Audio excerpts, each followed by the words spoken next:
Hey everypony, this is Zinzo, doing something I vowed I would never do. An impressions video on MLP related media. Why? Well, because I easily go off track with this kind of stuff. But hey, considering I actually have a number of things to say about this topic, I thought I might as well give it a shot. Well, here I go. Bear with me for a while. Double rainboom. First off, this video will be spoilerific, so if you haven't already seen it and still want to watch it, I'd advise you to go do that first. The episode starts off with a wonderful instrumental rendition of the series' main theme, and immediately it grabs my attention with the quality of the work.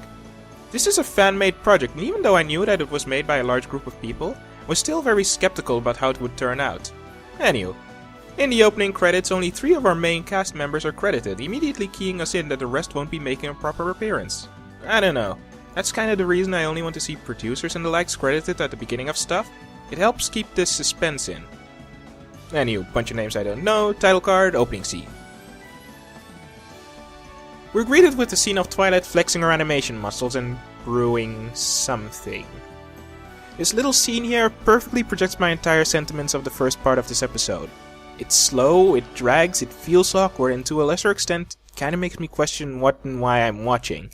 But I'll explain all of that in due time. To give the scene some credit, I actually rather like it in retrospect. I mean, the problems are still there, but keeping in mind that this is a fan project, it does a great job of displaying that this project is run by a group of competent people who, if nothing else, know how to make their animations look pretty. That's gotta count for something, right? After a while, Rainbow Dash jumps in and decides to jumpstart the episode. Wow, this is the third time in less than 3 minutes that I feel like I just pressed the play button on the video. Yeah, but is that really a valid excuse though? Whatever. Continuing on, Twilight explains to Dash that she's busy brewing a potion she's been working on since magic kindergarten? Wow, now that's devotion. I could learn a lesson or two from that.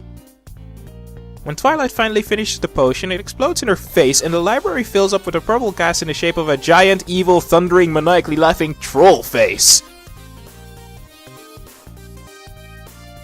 And then the gas retreats back into its potion vial. Okay. This is where my biggest issue with this part of the episode really begins to shine. The dialogue. The voices are for the most part decent, but the dialogue itself feels so stilted. It has these unnatural pauses at the end of every single sentence, not to mention that some of the lines are, well, just not quite there in terms of delivery. Rainbow Dash! You have to slow down!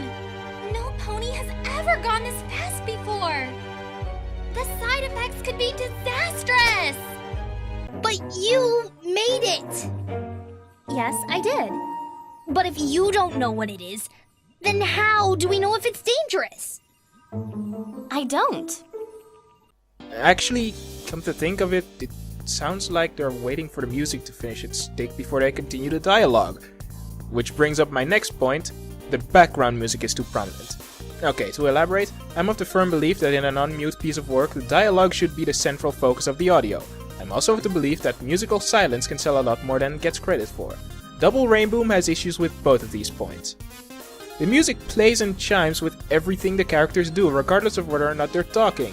It draws attention to itself when it should be allowing us to focus our attention fully on what Twilight and Dash are saying. And what's more, the script allows it to do so by putting these awkward blank spaces of nothing in between dialogue pieces. Now, I'll be the first to admit that I love the attention to detail in the musical jingles, but there's just too much of it. To demonstrate what I mean, imagine the video as a piece of text in Microsoft Word and the background music as the underline tool. If you were to look for the pieces that aren't underlined, you'd find that they're few and far in between. Music is great to emphasize certain emotions or situations in videos, but if it's constantly played throughout said videos, then it loses its value and it gets played down until after a while it's just there, and you don't notice it as much as it may deserve. See, this is why I don't do these things. I go off track and start ranting. Back on track. Twilight explains the purpose and effects of the potion to Rainbow Dash through the medium of sluggish, drawn-out animation sequences. And this, fillies and gentle colts, is where I got this close to just stopping the video. So far, we're 6.5 minutes in, and pretty much nothing has happened. I wasn't looking forward to another 23 minutes of this. In fact, the only thing that kept me watching at this point was when I saw him as I hovered my mouse over the close button. And that... oh, wait. If you're familiar with the Powerpuff Girls, chances are you won't know who him is. Well, this is him. He's essentially the devil. Why did I notice him first and not Aang or Starfire? Well, I like to believe that El Diablo stakes out a little more in a My Little Pony setting. This also works as a bit of clever foreshadowing, considering what happens in the latter part of the episode. Oh yeah, and it managed to deceive me as well. You see, for the longest time I was wondering why Cartoon Network was included in the credits next to DHX Media and Hasbro and the Double Rainbow website. Well, this provided an answer. Maybe there's going to be a lot of Cartoon Network references. Though that did raise the question of why Nickelodeon wasn't also credited. But I guess... Did it again! That's it! No more distractions! Twilight idiotically explains to Dash that if she were to drink the potion, her speed would increase significantly. Well, okay. I'll cut Twilight some slack here, because who in their right state of mind would be dumb enough to drink this?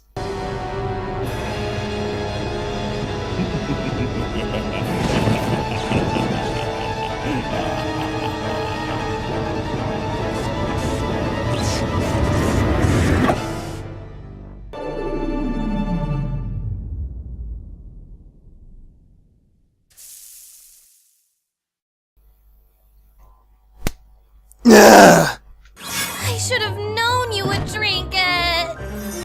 No, you couldn't have known, because this was just dumb, stupid, idiotic, moronic. Hold on, what's that?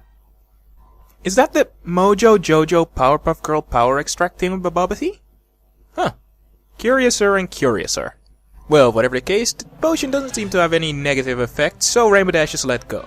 She flies up and discovers that she is indeed much faster now.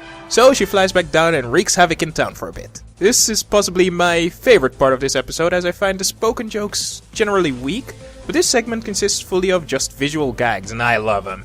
There's no awkward dialogue to affect the jokes in any negative way, and the music really gets its chance to shine here. After all the antics, Rainbow Dash flies up into space where she states that she should be able to pull off a double rainboom now. So, Rainbow Dash goes over to Pukriamaindo and pulls off a limit over Axel Synchro. You know, this whole scene reminds me of something else too, but I can't quite place my finger on what.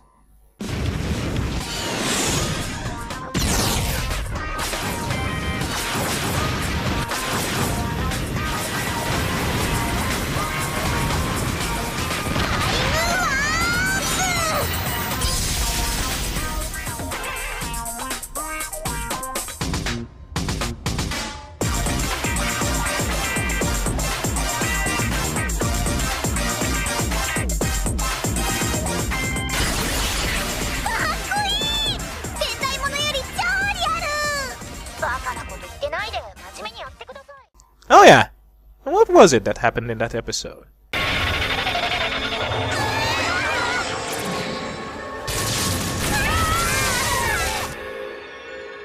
一体どうなっちまったんだ？ここどこですの？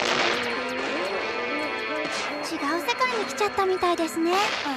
ダイナモ Z どうしちゃったのかな？Coincidental or not, that is glorious. And this is where part 1 ends. Like I said before, most of my major gripes are in this chunk of the episode, so from here on, I guess everything will be a lot more positive. Whew! That was a lot more ranting than I'm used to doing. I'm gonna take a little break for now.